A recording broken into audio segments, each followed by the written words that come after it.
ప్రభువైన యేసుక్రీస్తు వారి పరిశుద్ధ నామంలో అందరికీ శుభోదయం.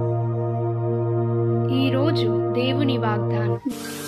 యెహోవాకు కృతజ్ఞతాస్తుతులు చెల్లించుడి, ఆయన నామమును ప్రకటన చేయుడి, జనములలో ఆయన కార్యములను తెలియచేయుడి.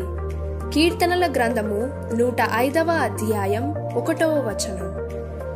Today, God's promise. Oh, give thanks to the Lord, call upon his name, make known his deeds among the peoples. Psalms chapter 105 verse 1. आज परमेश्वर का वादा.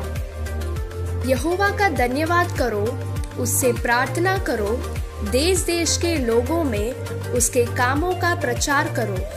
भजन संहिता 105वां अध्याय 1ला वचन. తండ్రి కుమార పరిశుద్ధాత్మ నామమున ఈ దినపు వాగ్దానం మీ పట్ల నెరవేరునుగాక. Amen, amen, amen. God bless you. God be with you all.